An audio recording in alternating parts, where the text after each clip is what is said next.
Welcome again, boys and girls, to my second X Plus Collector's Crew review.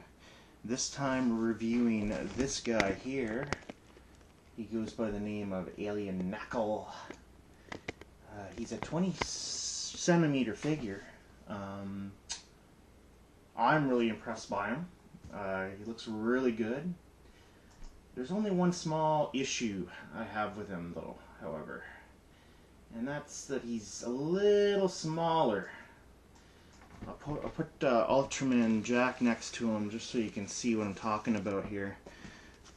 He's only 20 centimeters compared to Ultraman Jack, which is, at least 23 centimeters.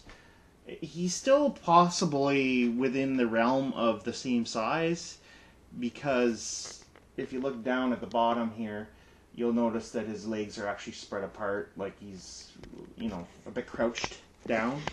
So it's not a huge difference in height. I mean, he could just be a short guy, but when you compare him to the character on the show, they look a little more closely. The height's a little more closely comparable. So with that, it's still really good. So we're gonna, other than that, we'll talk about other than the size comparison, we'll talk about the character itself. The character was featured. I'll just get him out of the way here. Okay, character was featured on Ultraman Jack. He was featured in here. I just gotta find the episode here. I didn't quite get my facts straight.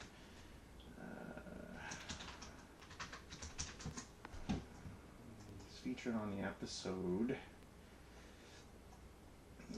37 of Ultraman Jack, or Return of Ultraman, and in it he basically came to conquer Earth. I mean, pretty much all the Saiyajin or alien characters in the series wanted to do that. So he disguised himself as an old man, and he hid from them within the show. But at the very end, he and Black King basically fight it out with Ultraman Jack, and Ultraman Jack cuts off Black King's head, and Alien Nackle gets beaten to a pulp and just basically disintegrates on the ground. But other than that, it was kind of a good episode. Now back to the figure. As I mentioned before, the sculpt. This is another X Plus figure, of course. And as you can see, it doesn't disappoint as usual. It's got all the little crevices and crannies that you'd find on the costume itself. And, the paint application is great. I mean, it's pretty much the same as the last figure I showed you in terms of its quality. The material, again, is of the PVC, so that's the typical material they use. I don't think they even go into or use any other type of material for the figures. I could be wrong, though, so, you can correct me on that in the comments. The posability is what you'd expect in the typical... Sorry.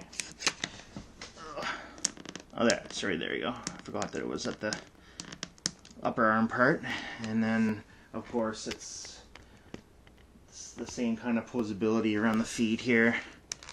There we go. Again, I don't want to move it too much because of the issue I complained about in my first review about the paint wearing off. So I'll turn him around here for you guys, though, so you can see that, he's pretty much accurate in all dimensions. There's the trademark zipper on the outfit right there. Everything looks great. You can even see kind of on the back of his head. It's hard to see actually on the camera, but maybe you can kind of see a seam there. But as you can see, he's pretty accurate to the show. I like it. It's awesome. Now, the cost. Well, I was fortunate enough to get this on Plamoya. It seems to be a really good place to get these figures.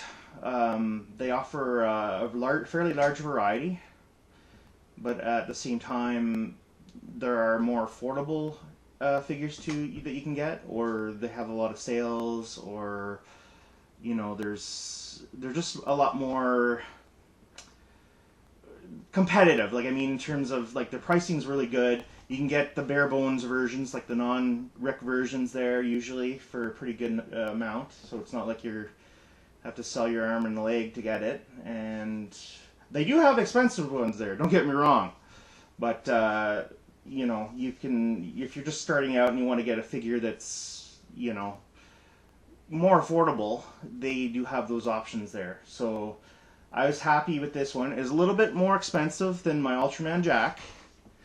But the other positive was that I was able to get this guy at a pretty good rate, considering he was a Shonen Rick version. Unfortunately, you can't really see here. I didn't take it out of the box. I'll just shove this out in front. I don't know if... that probably won't do too good there, but you can a little bit behind the plastic, but you can kind of make out one of his arms there. But he's got two arms. They're just basically in different positions, and as typical of vinyls, you have to take the arms out and then heat them up with a hair dryer and kind of fit them in there while it's still warm. It's typical, but I love it. Alien Nackle looks awesome. Not disappointed, other than maybe I wish it was a little bit taller, to match. I wish that's one thing I don't like about X Plus, is that their scales are all over the place. Like, they tend to, they don't... I mean, I like that they're making bigger figures, but at the same time they're more expensive, but at the same time, nothing matches in scale. So it's like, you have a mixed bag of different figures, and it's okay if you're just collecting them, but if you're into tabletop gaming or anything of that nature, like I am, you find that these mixed scales aren't really appealing for using them for that purpose. I know it's kind of an expensive way to go about doing the tabletop gaming, but for me, I want to build a nice big scene to do it with. So these figures are awesome. That's why I want to use them, for that reason. Other than that, I'll just give you guys one more look here from head to toe. One more thing I forgot to mention from the last review is that Ultraman Jack and this figure, and I'm pretty sure all the figures that have any issues standing whatsoever, come with a little see-through plastic base. I know that in some of their lines they actually have non-see-through bases, or kind of sort of semi-diorama bases that have like a small portion of a scene from the movie. I know that some of the Godzilla figures are like that, but I'd much rather prefer the clear bases, because I don't know, it's less costly, and I don't know, I could just remove it and it's just more ideal for my purposes. Other than that, pretty sure I've covered everything. If you have any other comments or questions, or if there's anything else you'd like to know about, don't hesitate to ask in the comments section. My next review, instead of Ultraman, the Return of Ultraman, will be from Ultraman Leo, Alien Magma, or also known as Magma Saijin. I'll be doing him next. So that's actually my third figure that I received, and you can look forward to that. Anyways, other than that, have a good night. Peace out.